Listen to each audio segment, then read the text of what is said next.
ഇന്ന് തന്നെ ഡൗൺലോഡ് ചെയ്യൂ. കാണൂ നിങ്ങളുടെ ഫേവറേറ്റ് ഷോസ്. ഇന്ന് ആ നരേന്ദ്രനെ കണ്ടപ്പോ ചിന്നു വല്ലാതെ ഭയപ്പെടുന്നത് പോലെ എനിക്ക് തോന്നി. നരേന്ദ്രൻ വന്നപ്പോഴുള്ള ആ വെപ്രാളവും പരവേശവും ആരോടും പറയാതെയുള്ള പുറത്തുപോക്കൊക്കെ കണ്ടപ്പോ ഒരു സംശയം തോന്നിയെന്നുള്ളൂ. ഒരു ഡ്രൈവറോട് എങ്ങനെ പെരുമാറണമെന്നൊക്കെ എനിക്കറിയാം. ഓർഡർ എങ്കിൽ ഓർഡർ, അങ്ങനെ തന്നെ താൻ കരുതിക്കോ. താൻ വണ്ടി എടുക്കടോ.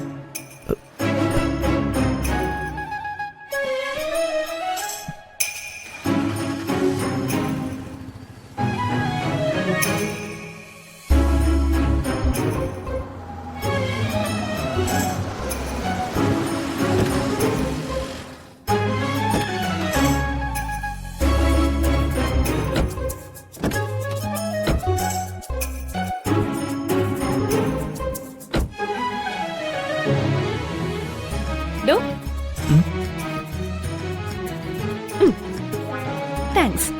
എന്തിന്? ആദ്യം താൻ കൈതാടോ. അതാലോചിക്കാം. താനിപ്പ എന്നോട് പറയേണ്ടത് താങ്ക്സ് അല്ല, സോറിയാ. അത്രയും നേരം താൻ എന്നെ വിളിച്ചു പോലെ പറഞ്ഞില്ലേ? ഞാൻ താങ്ക്സ് പറഞ്ഞത് വേറൊരു കാര്യത്തിന്. സോറി ഒന്നും പറയാൻ എന്നെ കിട്ടില്ല. ഹോ, തനിക്ക് കൈ തരാൻ പറ്റോ ഇല്ലയോ?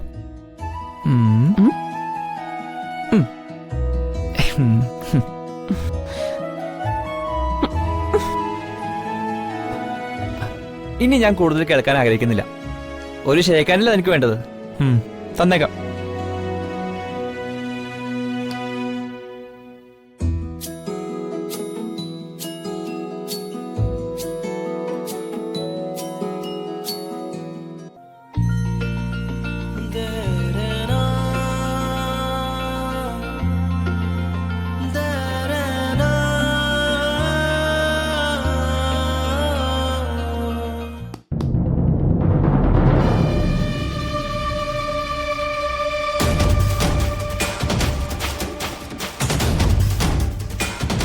നീ എവിടെ നിന്ന് നിന്നേ?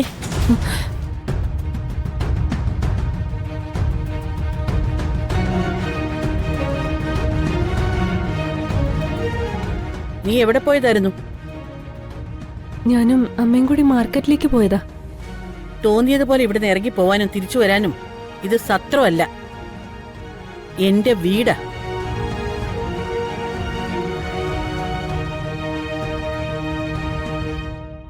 ഈ പറയാതെയുള്ള പോക്കുവരവ് ഇതോടെ നിർത്തിക്കോണം. ഞാൻ പറഞ്ഞല്ലോ, എന്നോട് പറഞ്ഞിട്ടാ. ഞാൻ ചന്ദ്രലേഖയോടല്ല സംസാരിക്കുന്നത്, ഞാൻ ഇവളോടെ സംസാരിക്കുന്നത്. മാർക്കറ്റിൽ പോവാനും സാധനങ്ങളൊക്കെ വാങ്ങിക്കാനും ഇവിടെ വേറെ ആൾക്കാരുണ്ട്. അതിന് നിങ്ങളൊന്നും മെനക്കെടാൻ നിൽക്കണ്ട. പറഞ്ഞത് മനസ്സിലായല്ലോ?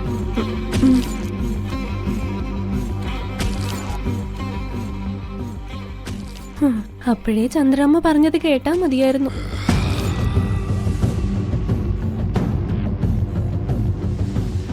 അപ്പോഴേ ചന്ദ്രമ്മ പറഞ്ഞത് എന്നോട് പോണ്ടാന്ന്. എന്നും വൈകുന്നേരം ഓർഗാനിക് ഫ്രൂട്ട്സ് ആണല്ലോ മാഡം കഴിക്കാറ്. അപ്പൊ ഇന്നത് ഇല്ലാന്നറിഞ്ഞതുകൊണ്ടാ ഞാൻ പോയത്. മാഡത്തിന്റെ ശീലങ്ങളൊന്നും മാറ്റണ്ടെന്ന് വിചാരിച്ചു. അതിത്ര തെറ്റാവൂന്ന് വിചാരിച്ചില്ല.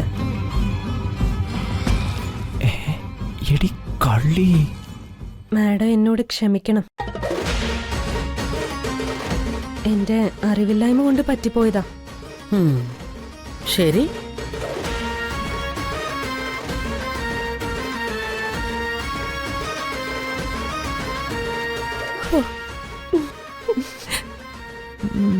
ചേട്ടാ, എത്ര ഈസി ആയിട്ട് അവളെ അമ്മയെ ഹാൻഡിൽ ചെയ്തത്. വിളഞ്ഞ വിത്ത് തന്നെ.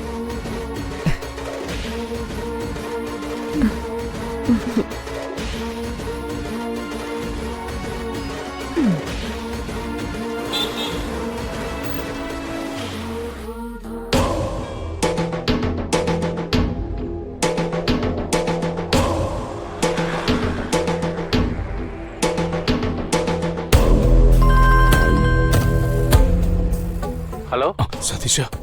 ശിവ, നീ ഇപ്പൊ എവിടെയാ? ഞാൻ കുറച്ച് ദൂരെയാ. അവിടുത്തെ കാര്യങ്ങളൊക്കെ അറിയാനാ ഞാൻ വിളിച്ചത്. എവിടെ തന്നെ ആയാലും നീ അവിടെ തന്നെ സുരക്ഷിതമായിട്ട് ഇരിക്കേ.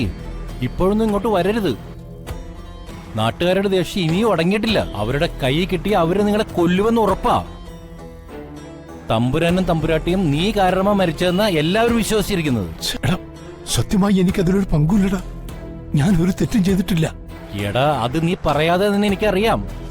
എന്നായാലും സത്യം പുറത്തു വരുമല്ലോ. അത് കഴിഞ്ഞ് നിങ്ങൾ ഈ നാട്ടിലേക്ക് വന്നാ മതി. പിന്നെ ഈ പ്രശ്നം മാത്രമല്ല, മറ്റൊന്നുകൂടിയുണ്ട്. എന്താ? തമ്പുരാനെയും തമ്പുരാട്ടിയെയും കൊന്നിട്ട് നീ മണിമാലയും കൊണ്ട് കടന്നു കളഞ്ഞു എന്നാ ഇവിടെ എല്ലാവരും വിശ്വസിച്ചിരിക്കുന്നത്. അയ്യോ, നീ മണിമാല എങ്ങനെയെങ്കിലും ഇവിടെ എത്തിക്കാൻ നോക്ക്. അപ്പ തന്നെ പകുതി പ്രശ്നം തീരും. ദേവിയുടെ ശാപം കൂടി വരുത്തി വെക്കണ്ട. ദേവിയുടെ മണിമാല ഞാൻ മോഷിക്കേ? ഓ, എന്തൊക്കെയാ സതീശ നീ പറയുന്നേ? ഞാനത് കണ്ടിട്ടില്ല, സത്യം. ദേവിയാണ്, ഞാനത് എടുത്തിട്ടില്ല. പിന്നെ മാല എവിടെ? എനിക്കറിയില്ല, ഞാൻ എടുത്തിട്ടില്ല. നീ തൽക്കാലം ഫോൺ വെക്ക്. ഞാനേ ഒന്ന് അന്വേഷിക്കട്ടെ. ഇനി നിന്നോട് സംസാരിക്കുന്നത് ആരെങ്കിലും കണ്ടാൽ എന്റെ കാര്യം പോക്കാം. എടോ, എന്തെങ്കിലും അറിഞ്ഞാൽ ഞാൻ നിന്നെ തിരിച്ചു വിളിച്ചോളാം. ശരി. ഓ,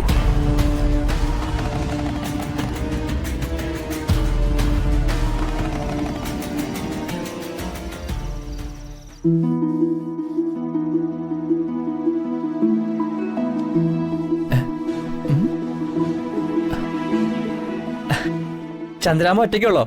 അസിസ്റ്റന്റോടെ പോയി. ജോലിയൊക്കെ കഴിഞ്ഞു. ഞാൻ അവളോട് പോയി കിടന്നോളാൻ പറഞ്ഞു. ഞാൻ കരുതി ഇന്നെല്ലാം പൊളിയൊന്ന് ഉം. അമ്മയുടെ മുന്നിൽ വെച്ചേ. പക്ഷെ അവള് തന്ത്രപരമായിട്ട് അമ്മയെ കയ്യിലെടുത്തു. സാറൊന്ന് സൂക്ഷിച്ചോ. നീക്കും പോക്കും ഇല്ലാത്ത കുട്ടിയാ. എപ്പോഴാ എന്താ പറയുന്നതെന്ന് അവക്ക് തന്നെ അറിയില്ല. അല്ല, അവരോട് എത്ര നാള് കാണും? അറിയില്ല. ചിന്നുന്റെ ചേച്ചിയെ തിരക്കാ അവര് ഈ നാട്ടിലേക്ക് വന്നത്. ഇവിടെ എത്തിയപ്പോ അവള് താമസം മാറിപ്പോയി. ഇപ്പൊ എവിടെയാന്ന് അറിയില്ല. വിളിച്ചിട്ടൊട്ട് കിട്ടുന്നുമില്ല. അറിഞ്ഞൂടാത്ത നാടല്ലേ, അതാ ഞാൻ ഇങ്ങോട്ട് കൂട്ടിക്കൊണ്ടുവന്നേ. അത് നന്നായി. അവളുടെ ചേച്ചിയെ കണ്ടെത്തുന്നവരെ ഇവിടെ നിൽക്കാലോ. എന്താ അവളെപ്പറ്റി ഒരു അന്വേഷണമൊക്കെ? വേറൊന്നുമില്ല ചന്ദ്രാമേ, ഞാനൊരു കാര്യം അറിയാൻ വേണ്ടി അന്വേഷിച്ചെന്നുള്ളൂ. എന്ത് കാര്യം? അല്ല, വേറെന്തെങ്കിലും പ്രശ്നമുള്ളതായിട്ട് അവര് പറഞ്ഞോ? വേറെന്ത് പ്രശ്ന? അല്ല, അതെന്താ അങ്ങനെ തോന്നിയേ? എന്റെ ഒരു സംശയം മാത്ര. ഇന്ന് ആ നരേന്ദ്രനെ കണ്ടപ്പോ ചിന്നു വല്ലാതെ ഭയപ്പെടുന്നത് പോലെ എനിക്ക് തോന്നി. നരേന്ദ്രൻ വന്നപ്പോഴുള്ള ആ വെപ്രാളവും പരവേശവും, ആരോടും പറയാതെയുള്ള പുറത്തുപോക്കൊക്കെ കണ്ടപ്പോ ഒരു സംശയം തോന്നിയെന്നുള്ളൂ.